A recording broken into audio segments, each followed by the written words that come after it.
Hey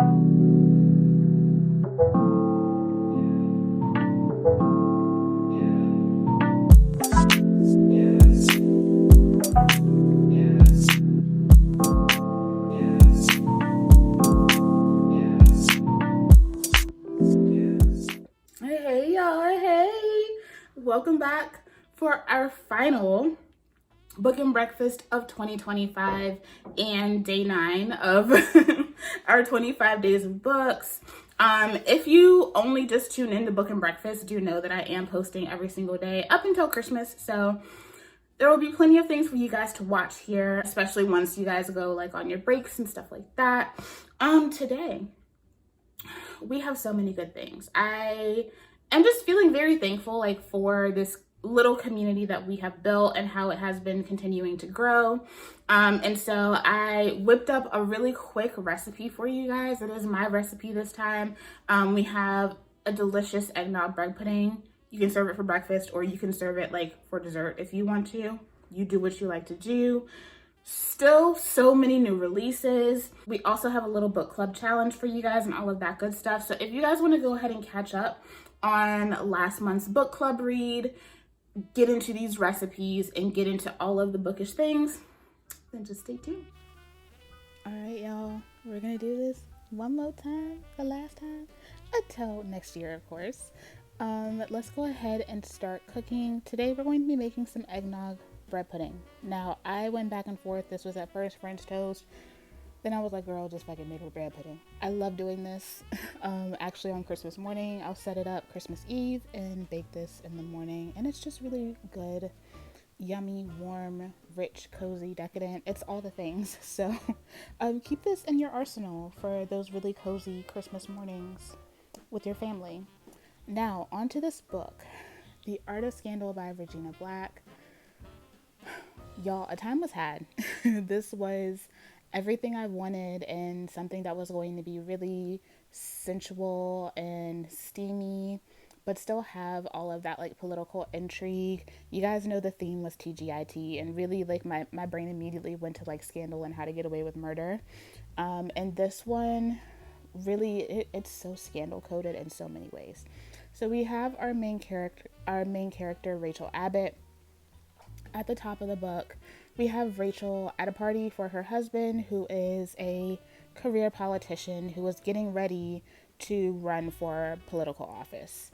And as she is at this party, she receives a text message from her husband, a sexy text message that is actually not meant for her. And that is how Rachel realizes that her husband, Matt, is cheating on her. Now, let's be real. With a name like Matt, we just know he's going to be a problem, obviously. In the fallout of all of this, we have Matt realizing that if he wants to run for the biggest seats that he can, that he has to maintain a certain image. Y'all already know, like Olivia Pope says, it's the optics. You gotta spin it, okay? And that's exactly what he demands. So in the divorce, it's agreed upon that Rachel will receive $1 million and the house, as long as she agrees to be the picture-perfect black trophy wife. And this becomes very difficult for Rachel because in the midst of her reeling from the divorce and dealing with her own internal feelings of failure, she encounters Nathan. Nathan is an aspiring artist who has been struggling for years with trying to find his place in the world and just dealing with a family that is wholly unsupportive and in many ways emotionally manipulative and abusive. And when she encounters Nathan, like, it's not anything that she ever could have expected. Their chemistry, the way that they really understand one another's goals and dreams and aspirations, the way that she supports him in his work in ways that he's just not used to. Y'all, I love Rachel and Nathan. Like, I don't care. But of course, it's the art of scandal. So it's the scandalizing of it all is going to get deeper. Rachel doesn't really know the connections between Nathan's family and the greater political landscape and what she is dealing with now, especially considering that she is trying to really go out in the world and kind of put on, in a sense, and is signing herself up for many things that she is not quite qualified to do, and not prepared to handle. And of course, their love affair really ends up causing some bigger rifts when it comes to those internal family dynamics. I feel like in a lot of ways this was such an important read because it does really lean into misogynoir, the tokenization of Black women, and the ways that Black female characters, and really female characters in general, but especially Black female characters, can be imperfect, can be a little bit of a problem, can have done all of the wrong things in life and still deserve love, still deserve to be cared for. I love that we have Rachel, who is, a single mother who has been dealing with the repercussions of her choices and men, and having a daughter by her side. We have Rachel, who is processing her own feelings of being undeserving because she feels like, even though Matt is obviously a shitty guy, like, he still took her in when no one would. And just because he took you in don't mean he has the best intentions for you, and it doesn't mean that he really truly cares for you or even likes you.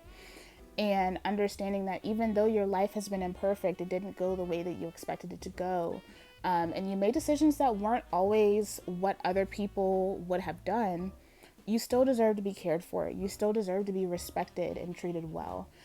And I love that that was really an overarching theme of this book in both Rachel and Nathaniel, because he is often treated very poorly by his family as well.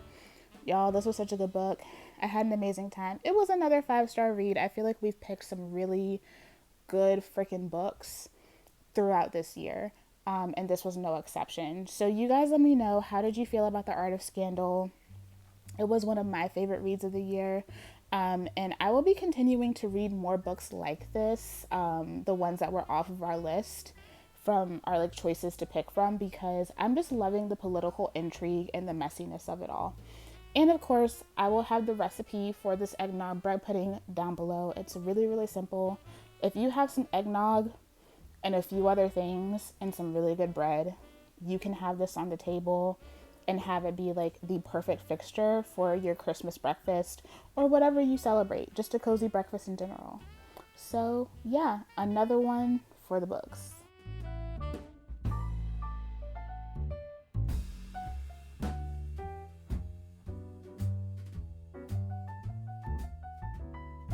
All right, baby loves, that is a wrap on The Art of Scandal.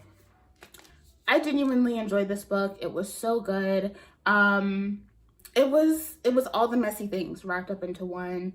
I love that we have such imperfect characters. Yeah, it was just so good.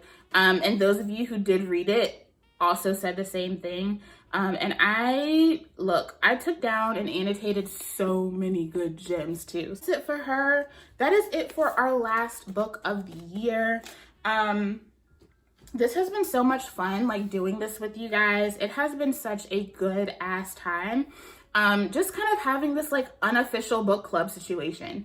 There's no pretense. It's not extra, it's still a little bit of work, but I feel like it's fun. And I feel like we just get to talk about things that we like. And we all get to read something together, regardless of how active or inactive we are over here. So I appreciate you guys taking this ride for me, and I am so excited to get started with more book club picks next year. Now, for our book of the month this year, I wanted to help you guys reach those reading goals. Over the last week that I've been doing 25 days of books, you guys know I've been doing a lot of tiny reading vlogs with holiday novellas and stuff like that. And so today we are doing a Black holiday novella reading challenge. The challenge is to read 5 holiday novellas by Black authors by the end of the month. I am going to make a little template for you guys, if you want to share it on Instagram and stuff like that, if you would like to do that. For me, obviously, I've already been working on little holiday novellas here and there. I'm not counting those. The novellas I read following this video going up are going to be the novellas that I will be counting. All it has to be is a novella it has to be holiday, and it's got to be by a Black author. Those are the 3 requirements, and you're Gucci. I figured this would be great for those of you who are like still trying to hit your reading goals and haven't gotten there yet. And so that's why I'm also going to be focusing on getting up more reviews of holiday novellas for you guys throughout the month. I just did one the other day by Daily Fields if you are interested. So those of you who plan on joining the challenge with me, y'all drop some of your favorite black authored holiday novellas down in the comments for people to kind of look at and play with. And I will also throw some of my recs down in the comments below. Right, now that we have gotten through that, let's go ahead and talk about some of my current reading obsessions. You guys know that I've been working on Her Soul for Revenge by Harley LaRue. I started working on that during our first reading vlog last week. So if you're interested in checking that out, please make sure that you do. It was a really fun little like TBR jar poll challenge. So right now I have been finishing up Desperado by Kenya Corey Bell. I know y'all are probably like, Bree, you haven't finished Desperado? I got like 40% through and ended up putting it down because I just wasn't in the mood. But it has been so good. Picked it back up because I was like, I'm missing Sabin and Snake. And I'm happy that I did. This has been so good. Again, this follows our characters, Sabin and Snake. This is a motorcycle club spinoff of the Blood Legacy series. And so we meet both of these characters in Easy's book, Easy Like Sunday Morning. So both of them were involved in like the really big blow up conflict that happened between Angel and Easy. And Sabin actually went on the run with Easy in Easy Like Sunday Morning. This book follows Sabin and Snake's really like sordid history with one another. They have a very traumatic past that connects them both. And he has been her guardian since he came into contact with her all those years ago. And so him going into the MC after all of these really awful events, he brings Sabin with him and he has been guarding her ever since. But when she runs off and literally leaves him and the motorcycle club in shambles, he wants retribution, and so does the entire MC. And Sabin, look, Sabin had her reasons, okay? But Sabin also doesn't give Snake a lot of credit for the type of man that he is, really and truly. But they've both been yearning for each other for a while. So it has been a good time. It has been filthy. For me, this is up there with Easy Like Sunday Morning. I think the only thing is that there is a lot of information that at this point, like, has been rehashed quite a bit between Easy Like Sunday Morning and Candy Shop. So that's the only thing. But other than that, I am having the best time with this book. Then we also have Loving the Legend by Kit Gray. I am actually behind. I am bad. I worked on this with my friend Divine for her kind of unofficial book club as well. And yeah, this has been so good. As y'all can see, I got this Kindle as a gift and I haven't put it down. Loving the Legend is an MM basketball romance following our characters Ty and Sid. Ty has kind of been his own little hometown legend since he was a kid, playing basketball in high school and going through like the college circuit. He ends up losing his parents one night at one of his biggest games, and that colors the way that he moves through life and the way that he goes through playing the game. And he really has dedicated his entire life to trying to make up for the loss of his parents. Throughout the uprising of his career, he comes into contact with Sid, who was one of his favorite basketball players, but he has also had like this really cute crush on. And never did he think that he would end up becoming friends with like one of the biggest basketball legends of all time, but he definitely didn't see that he might actually end up being lovers with him. This has been so good. The romance is sweet and tender. The yearning, y'all, the yearning. It's so good. Kit Gray, y'all need to be looking out for Kit Gray. Really and truly, y'all need to be looking out for Kit Gray because her writing is something else. It hooked me in immediately. Like when I say I've been screaming, crying, throwing up. Yeah. And then we are going to be working on the book that comes after that one. I think Scoring the Player. So I'm going to be finishing that one up probably like tomorrow or Wednesday. So I can go ahead and get into Scoring the Player so I can be caught up for my girls. Let's talk about some bookish news because of course it's December. We have lots of other things, you know, kind of coming to the forefront for us for January. The one that's the most exciting for me, y'all, we are getting Lily Gold back. If you have been watching me for any amount of time, you know that I love me some Lily Gold. Y'all hear Copper crying. I feel like her books are a perfect intro to Why Choose. If you're someone who was like fresh, brand new to Why Choose, I send people to Lily Gold because I feel like her books are easy to digest. Her books are cozy and comforting, and they really give you what you need when it comes to that really yummy, just Why Choose dynamic. And so we are getting Highland Hideaway, one bubbly city girl lost in the Highlands, 3 small town Scots determined to keep her there. Y'all, I'm ready. This is coming out February 2026, and I'm here for it. As soon as it comes out, I'm getting it. I have every book that Lily Gold has written, and this one will be added to my shelf. And then, in the spirit of Miss Regina Black, we're getting more from Regina Black. We are getting the King of Scandal. The King of Scandal. This is going to be following Joe and Mia, and this is projected to come out summer 2027. So we are gonna have to wait a little bit, but I would not be shocked if Regina Black has another book coming out this year, and we just haven't heard about it yet. So I'm gonna be keeping my eye out for sure because we already know The Art of Scandal was the vibe. And then we also have some more coming from Kimberly Lemming. I've recently talked about I Got Abducted by Aliens, and now I'm tracking the rom-com. I loved that book so much. It was so good. It was so fun. We're getting book 2. I Punched an Alien, and now we're in couples therapy. We've already been introduced to the main couple that's going to be in book 2. So I'm ready for it. This was like a forced pairing. So their dynamic is like, it's something else. It really is. And then last, but definitely not least when it comes to bookish news, for those of you who love Sierra Simone and you love those Bell brothers, we're finally getting the 4th brother. We're finally getting the 4th brother. This is Devil by Sierra Simone. It's going to be the final book in that series, coming out 7/28. So be on the lookout. I haven't finished Saint, so I need to. We might do a reading vlog of that. I do need to finish Saint. Let's see. I think the last one I read was the novella for Tyler and Poppy, if I remember right. I think that's the last one I read. All right, let's go ahead and talk about our last round of new releases for 2025. We have really great things coming out. Obviously, a lot of these are holiday themed, but we still have some other things coming out too.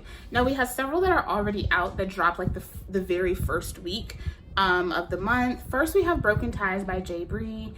This is an alternate POV to the first book of the Bonds That Tie series. It's all the guys' POVs from book 1. This is everything that the guys are thinking and going through during that same time period. But it still reads like a wholly different book. There's so much that we don't know about. I will be doing a full review on this soon. So just hold tight if you're curious about whether this one is worth reading. But I will just say off rip, if you're a fan of the series, this one is an absolute yes. We also have Tender Cruelty by Katie Robert that is out now. That came out on the 2nd, I believe. And this is Zeus and Hera's book. This one has been long awaited. It's very much like enemies to lovers, like reluctant lovers, really and truly. They don't like each other at all. Rightfully so. Rightfully so. And so even though I'm hyped for this one, I am so behind in the series that I know I'm not going to read it anytime soon. But the girlies are loving it. The girlies are loving it.